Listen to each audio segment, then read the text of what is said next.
Hello,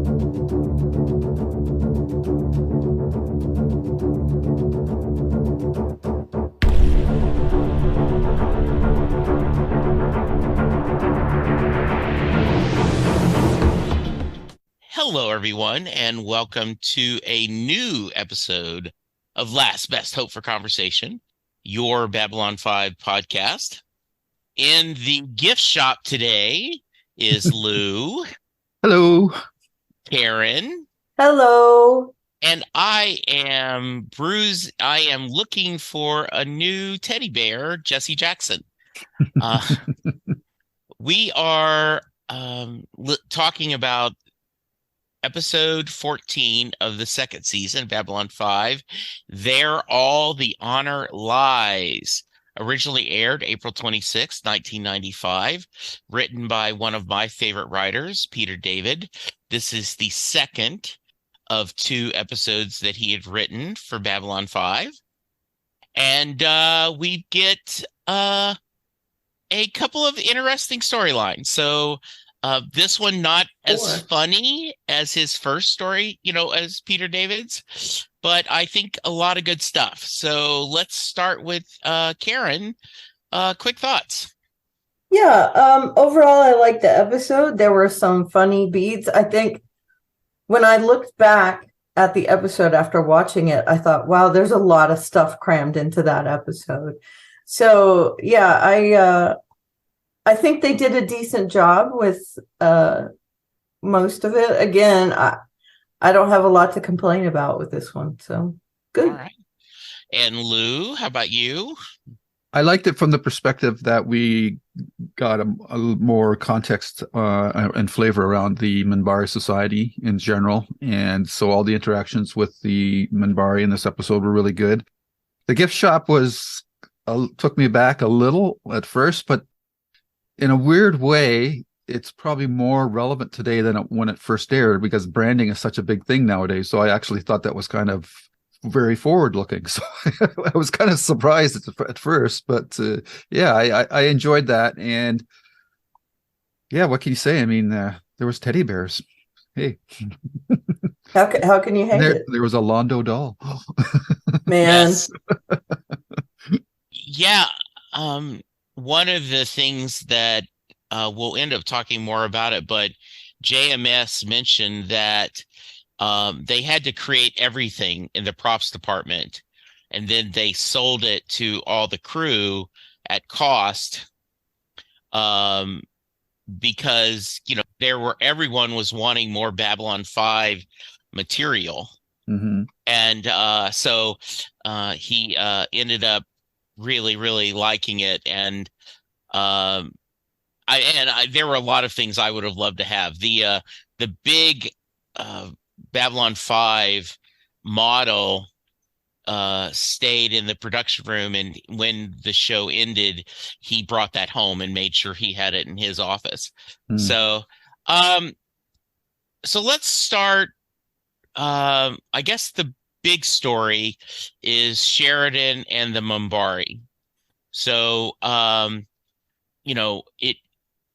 Sheridan's comm link is stolen. He runs. It looks like he's being attacked. There just happens to be a PPG gun, and he ends up killing someone, and that is only the start of his troubles. So Lou, let's start with you. Thoughts on this storyline?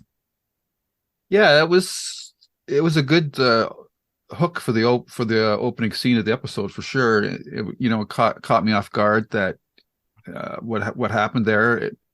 It was interesting about stealing his PP or his comm link, and I didn't even notice it at the time until after they started talking about it, because I just assumed that PPG gun was his own and that it had just fallen out of his holster or something when he fell down. So that was interesting as well. And it was a good setup. And I don't know how. Do you want me to go through the whole episode or just? Sure, that's good. Yeah. Okay. So, and Karen, you don't have to wait for your turn. If there's something that comes up, please step in. Yeah. Yeah. Okay. So at first it seems, that he would be able to prove his innocence. And again, I can't believe that they don't have cameras all over Yeah. the place in the ship, but we've talked about that, but we'll let that go. So, but then, the twist was that the minbari don't lie, which was, added something that, I don't know if that's been mentioned before on the show, but I do not think it has. I yeah. think, and I thought that was a really, because I think about Vulcans not lying, right? Yeah, That that's what I was thinking combination. too. Yeah. Yeah, and I think it's, jumping ahead, I think it's interesting that how they clever Londo complaining about the doll and his smirking when Sheridan says, "Oh yeah, no one's lying," and him telling that was a nice connection to how he used the clue. That the storylines, I love it when they connect, not in an obvious way. So please continue. Yeah, so that whole lying aspect added some weight to what it would have been a fairly generic storyline, I guess, or not a generic, but not as dramatic. So it added tension and stakes to the storyline. And the thing that I liked the most about the storyline was how Linear came off. Like, we've already liked him in previous episodes, how, like, because he stood behind Delenn, and he continues to do that. And he was also willing to take the fall for his house, to try to restore the minbari number 3, or whatever the guy's name was. Yeah. Ashan, well, I think it was Ashan. Restore his name, which it just shows that he's got a good sense of honor, and he's an honorable character. So I really like him. And when he makes those kind of like victory or rock on finger things that they were both doing to each other, that was kind of funny. Yeah, that's their, I guess, fighting stance. Yeah. Praying mantis or whatever. Yeah. So that was good. And it also was interesting to see Sean's reaction to Delenn, because even though she's not on the Great Council, I still thought that she was at a higher social position than most other Minbari. So to see this Minbari dissing on her was not something that I expected. And because I've gotten the impression over the course of the show that the Minbari are a little more elevated in their view, their moral stances and whatnot, but they're really not that much different than us, which in a way is comforting, I guess you could say. So, yeah, a little bit. Yeah. I felt like maybe they're like maybe the religious caste, maybe they are that ideal standard that we're thinking about, but the other parts of society aren't. I mean, we've already seen that the warrior caste is much more rugged and straightforward. They're not as cryptic, and they're they say what they say and they do what they do. And I feel like this guy maybe straddled the line. We know he's part of the religious caste because he's in the same family as Lanier, but I feel like he is a bit of a rebel and maybe took on some of that warrior caste tendency. So it really is interesting to see. Yeah, for sure. And I like, the Lynn has undertaken this metamorphosis. And again, I would love to know what the other two metamorphoses, what happened to those Minbari, what state did they end up in? Because I would think that for her to undergo that process would be like a big deal. Like I would almost think that she would be elevated even further, but it seems like the opposite has happened. So it'll be interesting to see how that plays out going forward. And they nicely tied her sense of isolation with Sheridan, and I got it right for the viewers that were complaining about it. And it's not my fault that as a writers, there's a rule for writers that you don't give more than the same names to characters in a scene that start with the same letter. So you don't have like Kathy, Karen, Katie, Kalaya. So you don't name your commanders the same last letters. Like I know Stravinsky and wants first letters. Yeah, he wants to keep his initials in the show, but it's annoying as heck that he's done that he has these names so similar.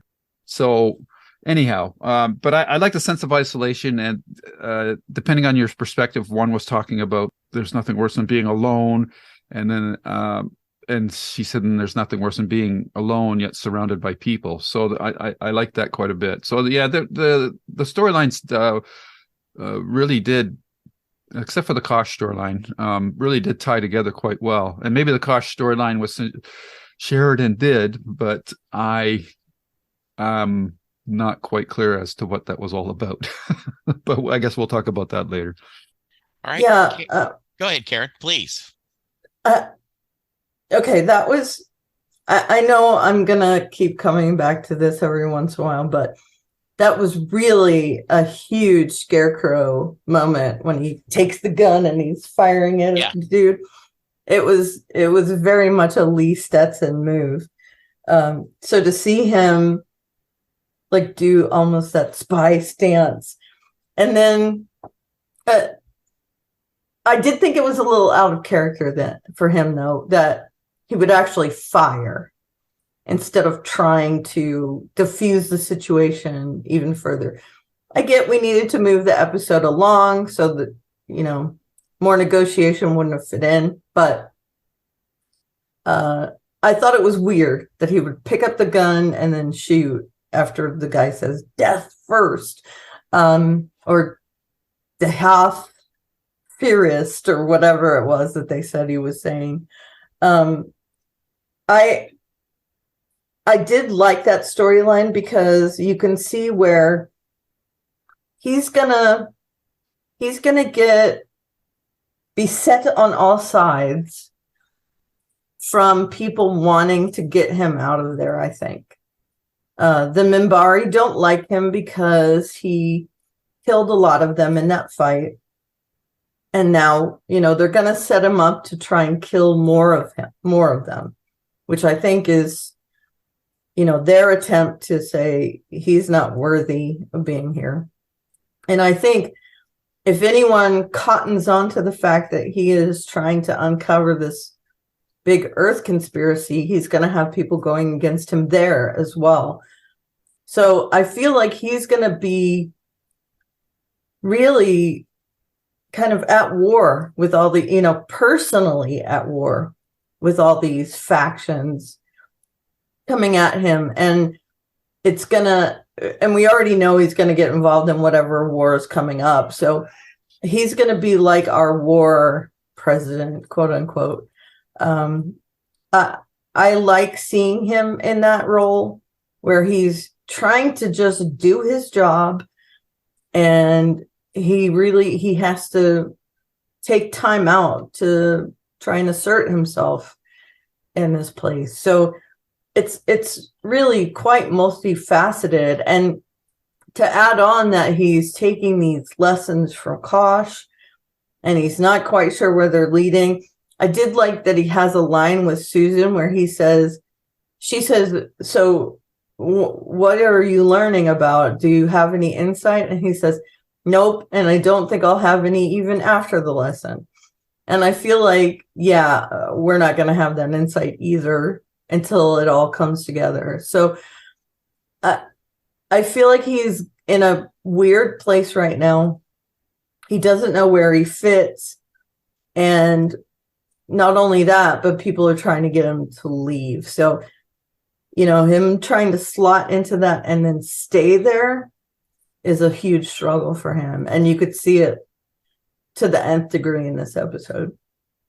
Yeah, what are the things that I think this episode touches on that is very true is that in popular culture, in reality, that as much as we say you're innocent until you're proven guilty, if we talk about certain characters, we will remember they were accused for a crime. Mm-hmm. And that doesn't matter what the trial said, we are going to remember. And so his worry is, I'm going to be gone. Like William Kennedy Smith, will you remember he was accused of rape? Not that he was found innocent. You just remember that. And I just did that to him again. And I apologize, Mr. Smith. I love that he was worried about that. I loved his, he didn't lose faith. That isn't what he said. I know, and I loved how they came up with a minbari phrase that sounded so close to that, so it could be. We didn't get a lot of the lawyer, and that's partly because Julie Catlin Brown, who had played the Toth in the first season, came back as Guinevere Corey. She ended up not having as much to do, but I'm sure she was glad to be back at the show, sans makeup. They ended up rewriting the episode. She was going to be involved at the end of how they kind of took care of things. And so when JMS rewrote it, she did not have as a big a part, but it was good to see her again. And I just loved how Lanier was looking for the truth. He didn't want to hurt the captain, but he also wanted to find the truth. And I have to echo with both of you, seeing how hurt Delenn was. Mira Furlan played that beautiful, that, she did this because she knows this is important on the long term. There is a reason why to do this, and no good deed goes unpunished. And to be treated so, and I think you're perfect. She is in a lot of ways, even though she's not in the Great Council, she is a former member of the Great Council. She is a leader in the religious caste, and to them to not even speak to her like this, I don't talk to, someone beneath me. And Lanier, as always, is so loyal to her. Really interesting storyline. Anything else we need to cover about that? Any other thoughts, Karen or Lou? About Delenn? Yeah, Delenn and the minbari. And the minbari. Yeah, and there's that correlation between Ashan and Sheridan, in that their character is going to be besmirched either way.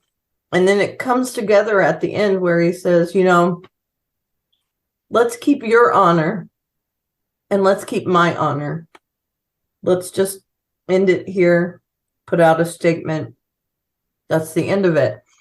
And that actually kind of puts it back in our head that there was a mirror to their situation. This guy was doing something that he thought was right. Sheridan has killed a lot of minbari. I am fighting for our honor.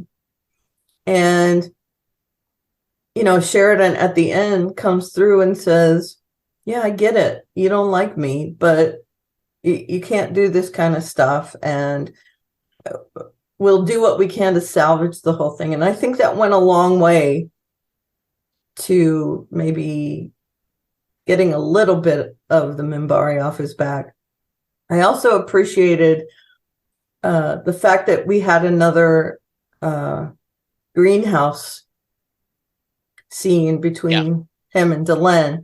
I like that set. I think it's very pretty. And I like that they meet there like Sinclair used to meet there with her And Yes. now we're getting that kind of full circle kind of moment with a new Delenn and a new captain. Yeah.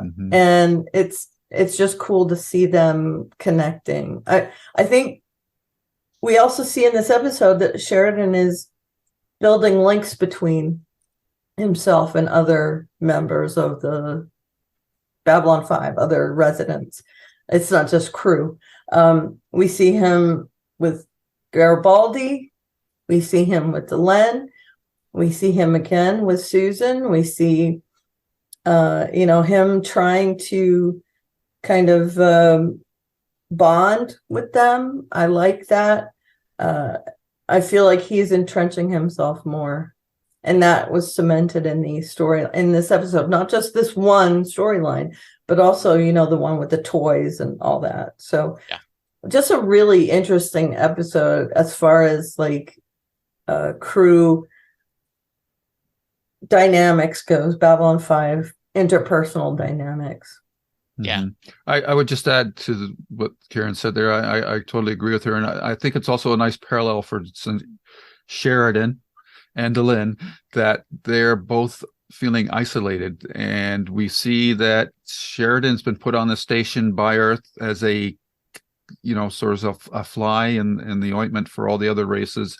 The minbari don't want him there, obviously. Jakar is not too happy with Earth's position in the war, and Londo is Londo. So it's interesting that Sheridan's becoming more isolated with each passing episode from an external point of view. Yet, as Karen said, his bond with the crew members is getting tighter and tighter. So it's interesting to see, and the same for Delenn and Lanier, as we've seen in the last couple of episodes. Their bond are growing stronger as well. Yeah, and one of the things that I think is interesting, and I apologize right now, listeners, if I don't think I'm spoiling anything. What I'm doing is doing what this show has done. This show has given us little pieces of the story, and now you can put it all together. Sheridan is the only captain that had a victory in the Minbari War. We knew that. They talked today, he won an honor for that. He got their version of the Medal of Honor. The Minbari thinks he cheated. He planted a nuclear bomb. He pretended that the ship was in distress. They came to finish them off, and he took down the ship. He took down the Black Star. That was their only victory. They think he did it by unscrupulous means. It's a war. All fair and love and war. Yeah. Yeah. And it's kind of like, I think back of I don't remember which comedian it was, but it might have been George Carlin that said, okay, the American Revolution against the British, we flip the coins. You have to walk all in front line with, your uniforms. We get to hide behind trees and do, so you see that there is this, and I don't want to make light of this fictional war, but it's kind of like a sports person. I'll never like Tom Brady, because that guy, or Aaron Rodgers, or somebody that has come back and destroyed my team many times. Sheridan he blemished their perfect war record. And so, and they could have just told us all that, but instead they give you little snippets, and then you can put it together and what that is. So I thought that was and then nice they come and tie it up in a bow in this episode and let us know. Yeah. And just personally, they were coming to kill him. So the fact that he blew them out of the sky, I think that's just sour grapes, to be honest. I think they just. Yeah. It's interesting, Jesse, because I had the same thought in my mind of like what you were talking about, like the rules of engagement, and I was thinking of like the old style fighting where the troops would line up in lines. The first line would shoot, they'd kneel down. The next line would shoot, and they'd kneel down. Yeah, it's just like who would want to fight like that? I said, I'd rather be hiding behind some trees or something like that and trying to pick guys off rather than being stuck in a line like a shooting gallery. So that's interesting parallel there. And why is that dirty tricks is my question. Well, you know how it is. It's just established. It's dirty protocol. Tricks on the other side, I guess. It's just that there's rules, right? And if you don't follow the rules that everybody else is following, then it's looked down as bad taste or so cheating. So, yeah. All right, I want to talk about Vir. I love Vir in this episode. I love we don't find out when someone calls. We don't find out what it's about till later. And Londo's checking on him, and he's had 2 drinks. I just put my hands up with showing 5 numbers. And, basically Vir is, no one has ever wanted him. He is an embarrassment to his family. They sent him to Babylon 5 because it was a joke. Londo was a joke. And then all of a sudden this is important. Holy crap, we can't have worthless Vir in this role. And so now he's stuck and he's really unhappy that he's never had to make a choice. And I want to talk about, and we'll start with you, Karen, why do you think Londo made that decision and your feelings about that storyline? I think basically he saw himself in Vir, that Vir was put there because it was the worst assignment. And he sees that it happened to him too. It was the worst assignment. Let's put dumb old Londo in there. And so he's going to stick by him. And he also sees, and again, this is something that has developed over the last few episodes, that Vir really was the conscience in their relationship. And he actually comes out and says it to Londo. You've done all these things. I have not been on board with them. So I get it, but no one likes me. I'm getting sent back. No one has ever given me the chance. No one has ever asked me what I wanted. And I love seeing more depth to his character, especially after him, being the conscience, trying to tell Londo, you might not be doing the right thing. And even though he's done that, Londo is still loyal to him. That is fantastic. I like that they're bonding, even though there's this friction between them. I mean, Londo knows Vir's not on board for all this stuff, but he also sees that, hey, this guy's been put in a bad situation. And if I have this pull, then I'm going to use it to keep him around. Give him the chance that I got to make more of myself. I just thought it was cool. And, I like those characters a lot. So, and I know we're not liking Londo very much, but I think he was a stand-up guy in this episode. Absolutely. Luke? I have conflicting thoughts on this storyline because I like the actors. I like the characters that they're playing, or the way that they're playing the characters. Stephen Furst as Vir has been pretty well a straight arrow up until this episode. And he was, as he put it, he was between a rock and a hard place because he's not happy with what Londo's doing. Yet his family situation is so bad that he'd rather stay with Londo, which to me tells me that his family situation must be really bad because he's not on board with what Londo's doing at all. So from a story show perspective, I understand that they want to keep that character on the station, but from a character point of view, the solution that I would have liked better is if he would have been reassigned to another station somewhere else, because he's not on board with what Londo's doing. So I like the performances and everything, and I just didn't think the storyline was well written, or it didn't work for me. because of the restriction of wanting to keep Vir on the station, to me still goes against his position of how he feels about Londo in the previous episodes. So I think they tried to work around that by making his family situation seem so bad, but it still didn't really work for me from that perspective. So I take it a little different way.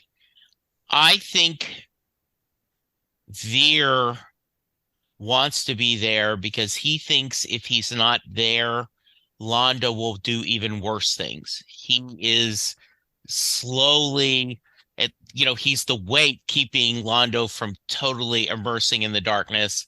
And I think somehow deep Londo knows that as well.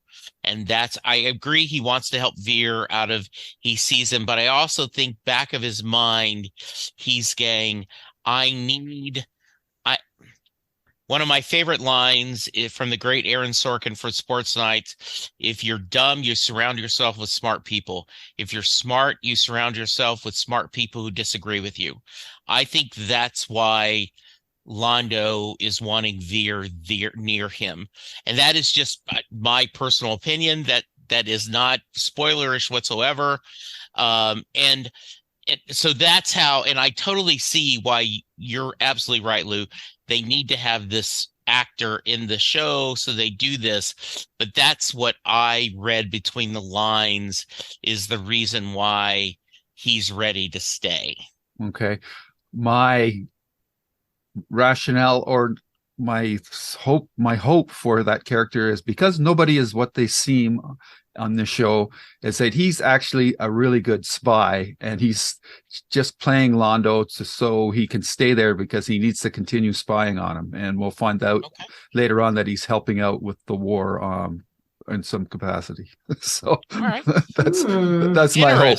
That's my hope, because that's probably getting a little too down the rabbit hole, but no, I like that. That's interesting. Good. And I'm going to mention here, I must be completely naive because I just thought he wanted to stay because he wanted to stay. So, I mean, I didn't have any of that kind of insight.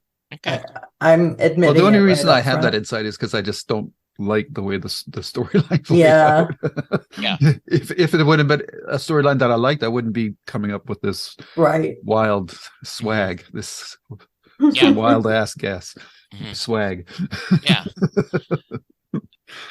So we are getting Vir, and I did love how Londo tells him and still makes him, instead of just saying that, like, oh, why can't you listen?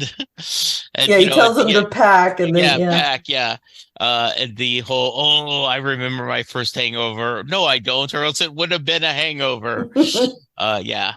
All right.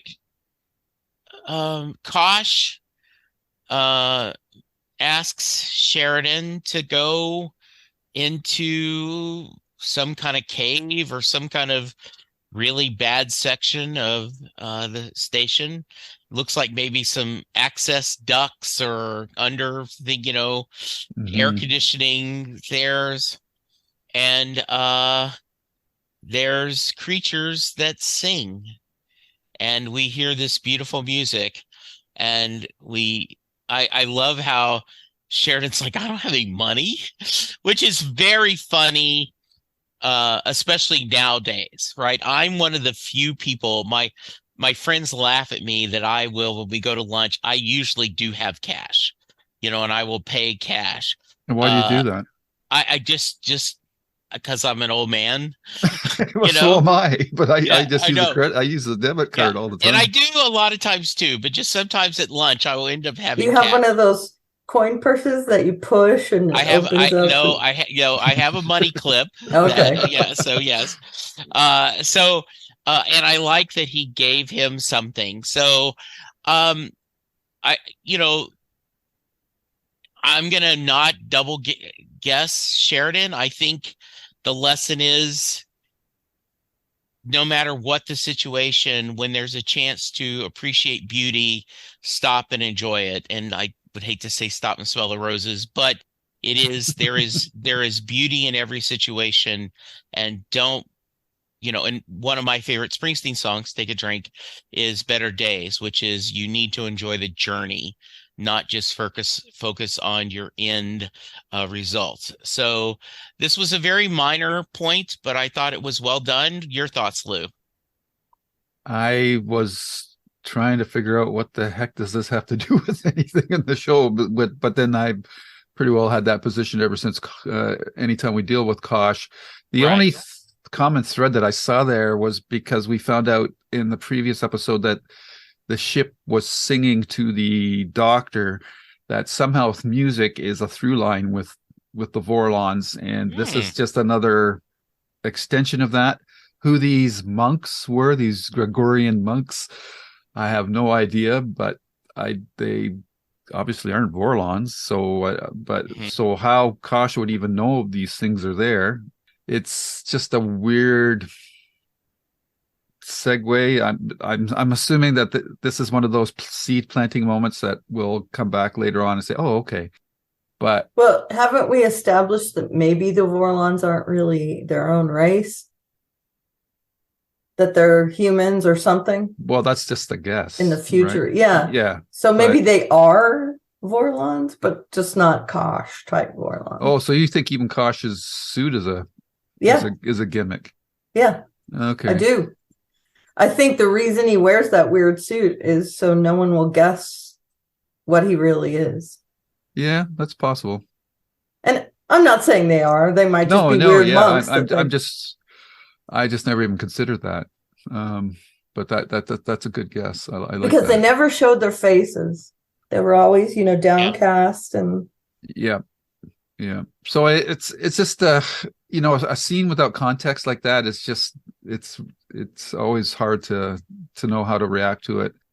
And on the surface level, it was just good that I think it helped Sheridan. I'm going to keep emphasizing that to step back out of his current situation and come out of it refreshed and ready to tackle it again. So maybe that's all it was from that perspective. But these Vorlons, there's purpose to everything that they do, as far as I'm concerned. It's at the next Disney movie, those darn Vorlons. Yeah. Yes. I'm just, the next time I do something at home that has some repercussions, I'm just going to blame it on the Vorlons. Yep. Those I darn love Vorlons. Those darn Vorlons. Yeah, I feel like this was connected to the main plot loosely in that maybe it helped Sheridan to deal with what was going on, to give him this break. But otherwise, I feel like this is just a side part of the serialization of the episodes. It's part of the main through line where Kosh is teaching him things that will help him in this war. And there's obviously, we know there's a reason why Kosh is doing it. What that reason is, I still have absolutely no clue.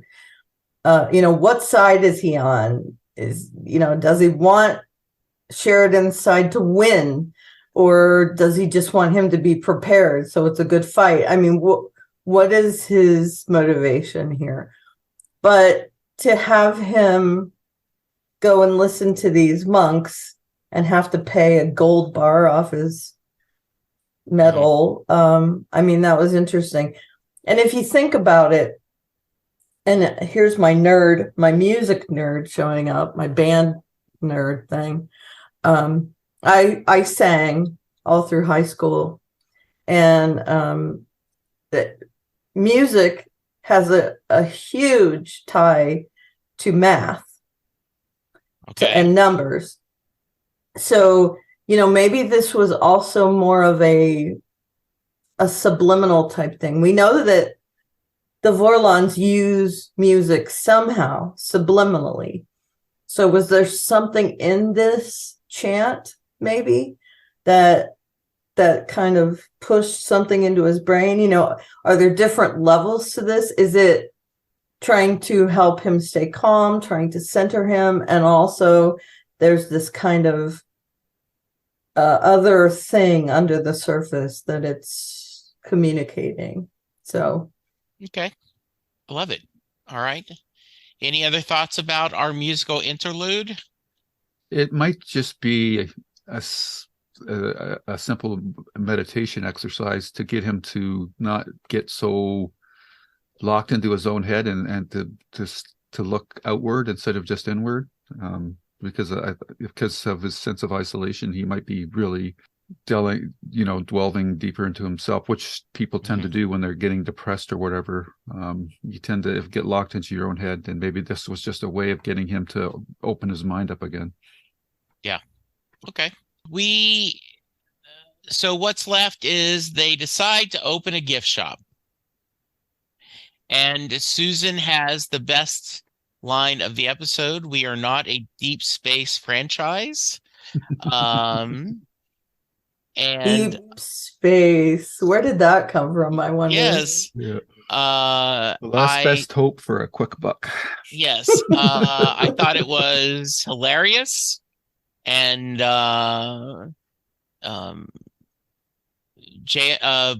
Peter David said that he wrote it knowing that it would get cut. And JMS said, no, we're keeping it. It's funny. And supposedly David said, no, really don't play here, do you? So I thought it was really funny that we had some great scenes where we had, a alien wearing a human mask and a human wearing an alien mask and all the different things. And I thought that was going to play into the minbari storyline. That really could have been, right? Yeah. Yeah. It didn't. So continue, Lou, because, by God, this station is about something. Yeah. Well, to me, the best piece was when Londo saw his doll and or figure and went to complain to Sheridan and Susan. And Susan had the best line of the episode, I thought, that when she said, "So you feel like you're being symbolically cast in a bad light." I just love that line because he said it wasn't anatomically correct. So yes, and I love that Sheridan says, well put, right? Yes. Yep. Yeah, I love that they're almost undermining him there by kind of making fun of him, right? Yeah. Yeah, right in front of his face. Yeah. That was funny. And part of me was like, I would buy stuff at that gift shop. Why are they fighting it? I wonder what happened to all that stuff. That's what they were saying, that they sold it all to the crew at cost. Right. Because they were dying for him. And I know at one point, someone was selling the Londo doll. And Peter David had said he really wanted this. Since he had written the script, he wanted it. And he had always connected to the Londo character, and he was the winning bid. He had put out on social media, like, I really, really want this. And then I don't know if this still happens. I guess eBay is still a thing, but you can there are systems that will let you know right before it ends, and you can go in really quick. Snipe it. Snipe it away. And so he ended up losing it. And Peter David is a wonderful man, but he can get very bitter. And he was very angry that he had missed out on that. So yeah, I would have loved some of those. I think it would be great. Yeah. Yeah. Any other thoughts about that, Karen? I loved it. And one of the things I found interesting about this was a tiny little blip in the episode was that I keep wanting to call her Tasha. What's her name? The telepath. Talia. Yeah, Talia. Thank you. We see her. Yeah, that was a weird scene. Walking to it, right? What was the purpose of that? I don't know. Why didn't they use her later on? Yeah. To help clear Sheridan's name. But I just thought it was weird that she showed up right there. But I loved Susan's reaction to everything. Seeing things that are funny through her eyes always makes me happy. And I honestly, I don't know why Sheridan would be so mad about this bear. I understand that Peter David and JMS had this running gag about it. But I don't know why that's the straw that broke the camel's back in his eyes. But and I can't believe he injected into space too. Right? Like, really? Well, there was a reason why he wanted it, because he didn't want anyone to ever see it again. And I'm guessing that's just why. But was there only one? Like, that doesn't make any sense to me. I don't know. I think it was just a fun. So, and this is the most Peter David-y part of this episode. Yeah, and I assume this is what was cost the actor that was playing the lawyer, cost her screen time, was this bear scene at the end with the pilot, with our intrepid pilot. Heifer. They were. Yes, the story was going to be that she figured a legal reason that this was against, I believe it was station security. They find out that someone was passing material, like one of the dolls had like a recorder or something on it. So she was going to do that. That's how it cost her. Yes, and for those of you who are listening, for saying you just don't understand, I sent them the Peter David story. I sent them the story that his wife at the time loved bears and had a custom JMS doll from Vermont teddy bear sent to him, and accordingly, I guess Stravinsky said, "I don't do cute," and then said, "I will have to get revenge."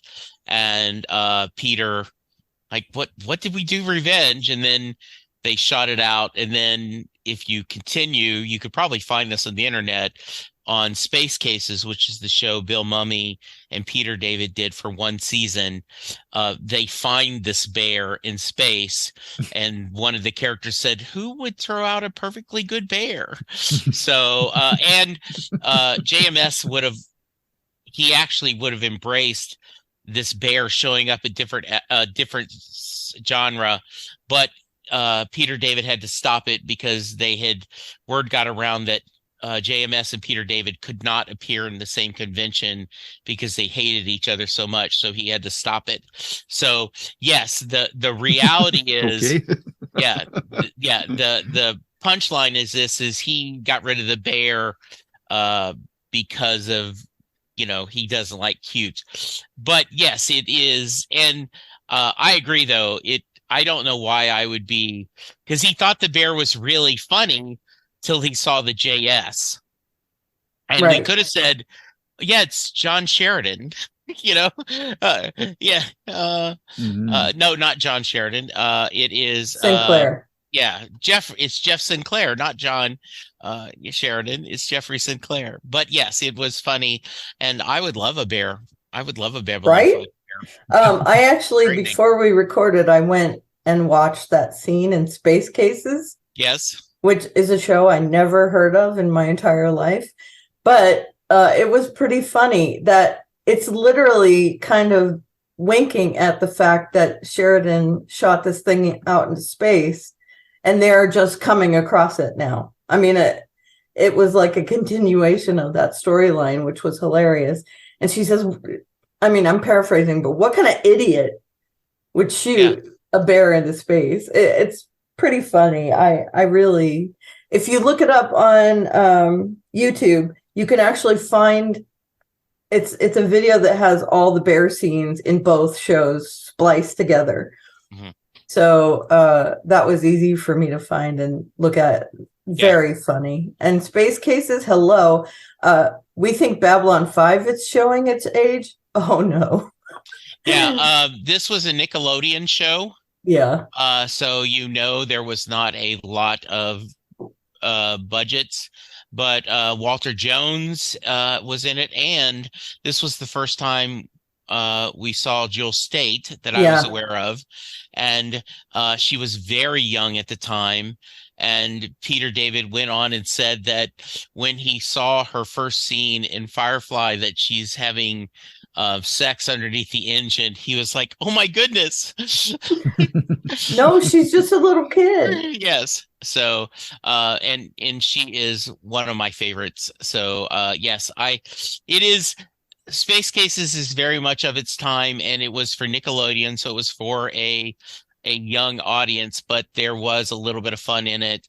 And I think it's very funny that Peter David and Bill Mumy got to work together as creators Sure. and writers. So good. All right. Any final thoughts? Anything else we need to discuss? I found it interesting that Ashen, who seems to hate humans so much, would work with a human to set up this whole assassination or framing attempt on Sheridan, and we never find out who this human is either. So I No, don't know we if that's don't. if that's something that's an open loose thread that's going to get revisited later on. I don't know, but I just thought it was interesting.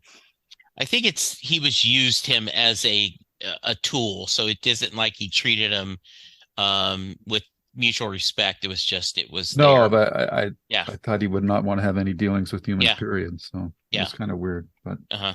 probably Good. not. Hmm. I think that's All right. everything. Okay, good. All right. Ratings. Let's start with you, Luke. Ooh. I It was an okay episode. I did like aspects of it, but it wasn't super compelling either. So I guess I'm gonna give it like a 7 Londo dolls. I guess I Okay. don't know. All right. Uh and Karen.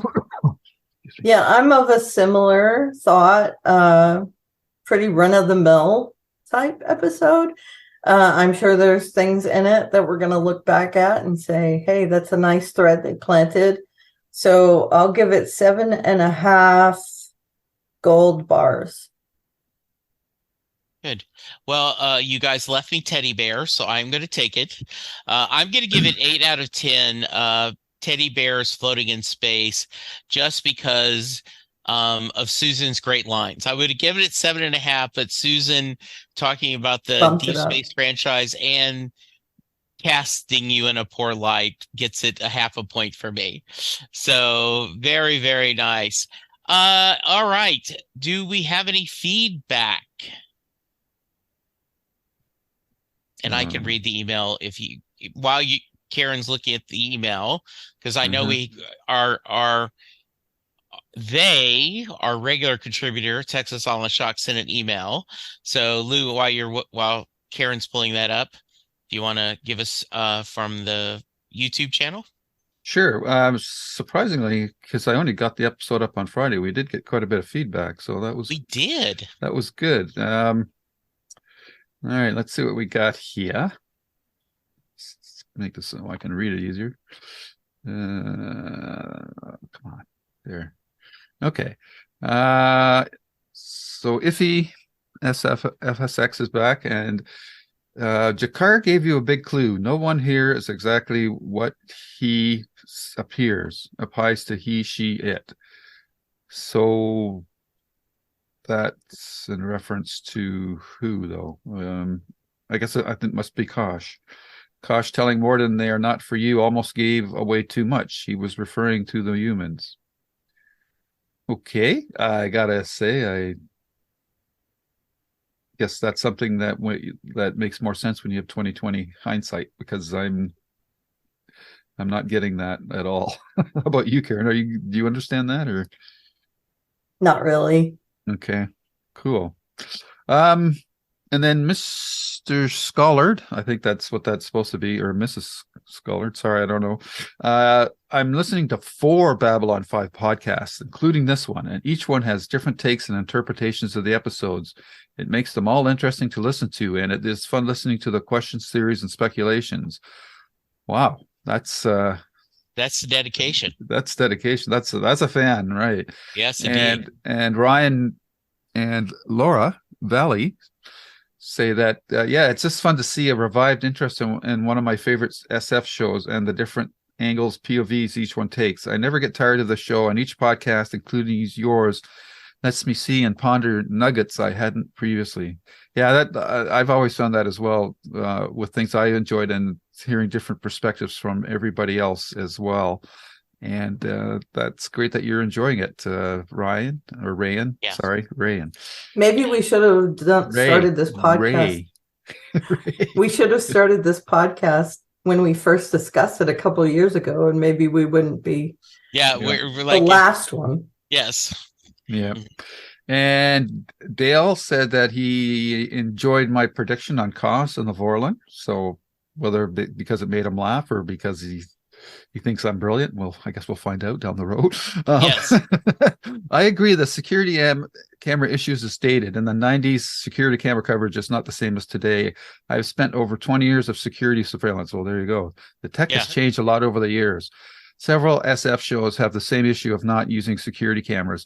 That's quite true. And after we did that episode, I was thinking to myself, I remember on the original Star Trek, if you remember the court-martial episode where Ben Finney was, Kirk was accused of ejecting his observation pod too soon, that I thought and they had to use that heartbeat monitor to remove everybody's heartbeat to see if there's anybody left on the ship. I thought, well, the ship's got to have cameras all over the place too. And I was thinking that after. So it's not just Babylon 5. Yeah. But Star Trek was, obviously 30 years before. So that's even more. Exactly. I get, and then Miro Pated. People's usernames are so hard to read. Yes, they are. I get feeling like it's not moving at the pace you want here with the revelation about Clark not being sick with the big get here. Clark not being sick with the big get. Yeah, Clark wasn't sick, and so that was the big reveal. And we all suspected that. Okay. Right. We yes, President Clark. Yes. Yes. But it's a Vice President Clark, at the time. It's basically a reasonable starting place for our team of subversives that assembled at the end of All Alone in the Night. It's a test for them, and it's fun. It's team building. I'd argue it starts to make Dr. Franklin more fun to watch too. I mean, I adore the whole undercover noir stuff and down below, but the Vorlon ship and Kosh stuff is really tremendous development too.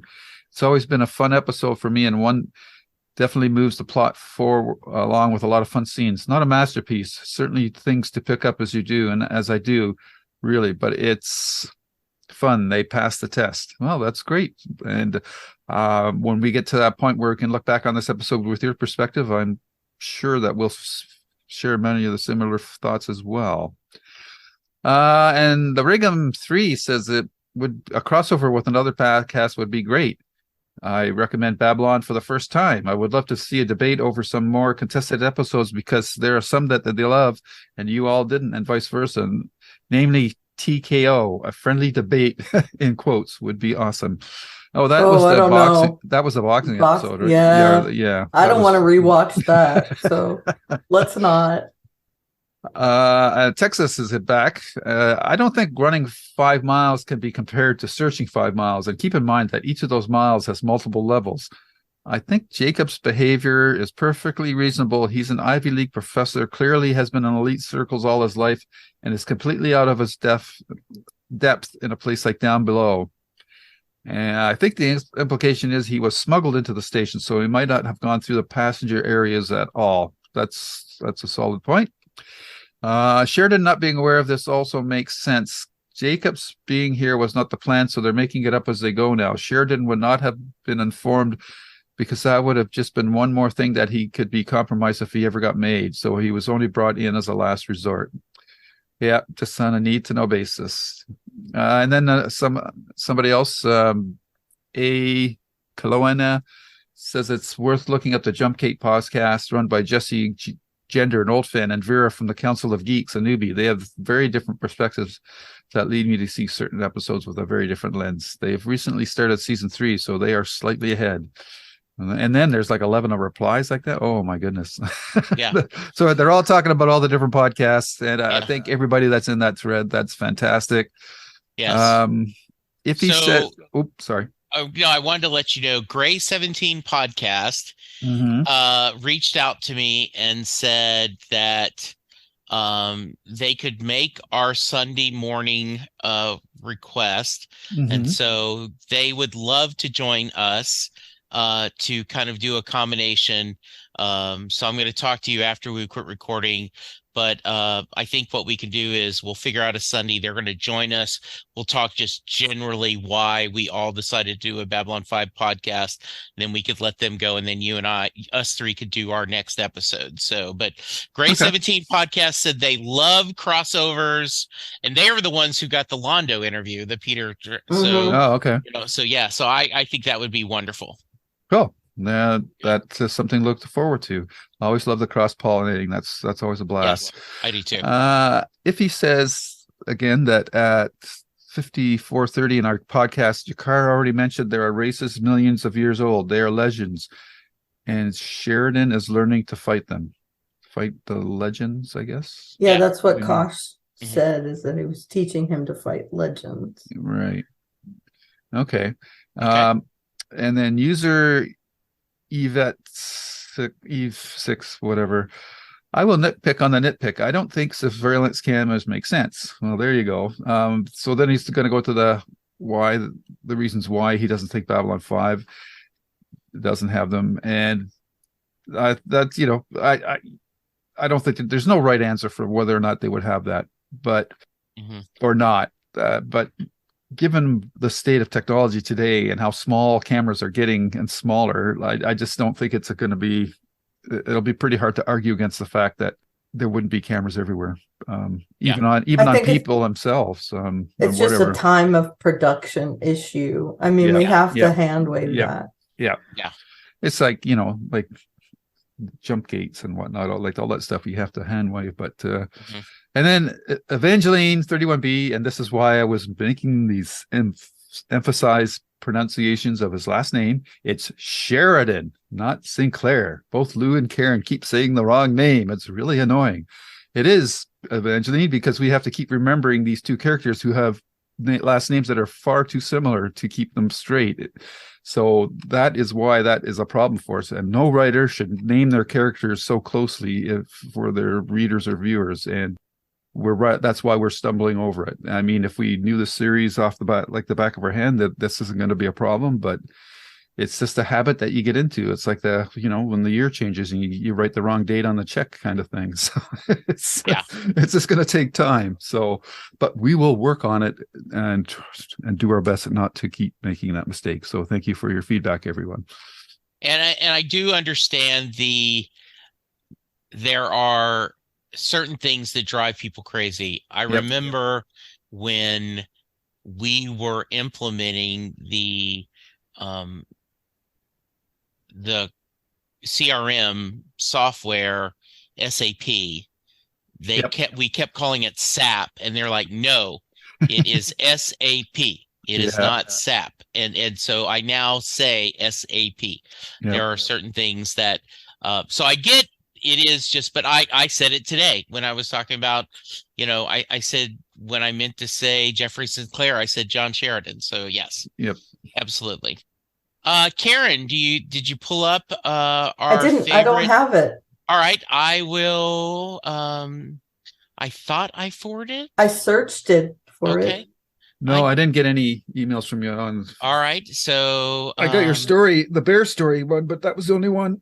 I'm sorry, I said searched it. That's like my cat baby talk. Yes, no. Let me really quick. I will yes, our favorite Texas Ranger. One moment of perfect beauty. Really, nothing more needs to be said. Okay, there's more to be said. Good, because I was not going to agree with that. With the main plot, I enjoy the look at the minbari society and mentality. It's kind of a deconstruction of a culture based on service and obsessed with honor. How far are you willing to go to serve another or allow them to save face? And then Lanier disassembles Ashland's logic at the end. One thing I think we could take away from this is the minbari are not just going to restart hostilities without at least a pretext, which makes sense. They've been at peace for more than 10 years now, and to switch to a war footing would be a major undertaking without a legitimate reason. Regarding Earthgo's response, do you think they were going to do this to avoid causing an incident with the minbari? Or could someone have realized Sheridan's not the guy they thought he was and saw this as an opportunity to get him out of the way? I love that Lanier lying so Londo can save face is what blows the puzzle open. It's nice to see Julie Brown out of her Narn makeup. On that topic, I still laugh at Ivanova getting freaked out by the guy in Jirazi wearing masks of other races. Little bit of meta humor. It could be anyone under that mask. As Julie demonstrates, put them in makeup or out of makeup, and you can have the same person play 2 or more completely different characters. Speaking of Londo, how do we feel about him in this episode? After everything he's done, he goes out of his way to help Vir. If there's some ulterior motive here, I can't see it. It's a fair bet that the new aid they would send would have been more along the lines of current government thinking, meaning Londo would have not had someone questioning his actions. We discussed that pretty well. Yep. Yeah. And now that I've written that, it realized it does make sense given Londo's personality. Out of his 3 wives, he chose Timoth, the one who was openly contemptuous of him, as opposed to the other 2 who were constantly vying for his affection. And one tried to kill him, the other, well, she was just happy to watch him die and take her share of his estate. So Londo does not want this new aide, who will likely be a psychopathic yes man. He wants Vir. He wants someone who will tell him the truth, even if he doesn't want to hear it. So he goes out of his way to intervene on Vir's behalf. As such, Vir will remain on the station. A few standalones here in the mid-season, but things are getting more intertwined. Looking forward to hearing your discussions of what will be coming up. Until then, this is the Texas on Le Choc signing off. As always, thank you for your feedback. Mm-hmm. Good. Yep, good letter. Yep. Yeah. All right. Anything else we need to cover? Nope. I'm good. All right. So I'm gonna we'll give our plugs. Next week is one of my favorite episodes, and now for a word. So I am looking forward to hearing what you guys think of that. Lou, if someone wants to find us, how can they? They can find us on YouTube at Lou's Reviews, where you'll find this podcast along with our JKLM Media podcast, my writer podcast interviews, and Stephen King episodes that I do with Karen. And you can find me on Twitter at Lou W. Sitzma or S King Podcast. All right. Karen, where can we find you? I am at Oliveria on the Twitter machine. There's a link in my bio to my blog at which you can find a bunch of other links that I have assembled. And you can email us at jklb5podcast@gmail.com. And as you can see, we're going to read your email. So, hey, let us know what you think. You can find me on Twitter at Jesse Jackson DFW. Just remind you, right now, I am very heavy Bruce content on my Twitter. As we're recording this, it's Sunday morning. So, in other words, situation normal. Yes. That's right. No, I'm just kidding. We're recording this on Sunday morning, Super Bowl Sunday for that matter. And Friday night, we saw Bruce in Dallas. And there is a link to, if you look under me on YouTube, there is my about 15-minute summary of the show. It was amazing. And I have 3 more shows coming up in the next 10 days. So, but I will be here next Sunday to talk about Babylon 5 with 2 of my favorite people in the world. All right. So for now, take care. Don't throw away perfectly good bears. Keep them, treasure them, and come back next week to hear us talk about more Babylon 5. Thank you, Lou. Thank you, Karen. Thank you, listeners. We'll talk to you soon. Goodbye. Bye-bye. Bye. And scene.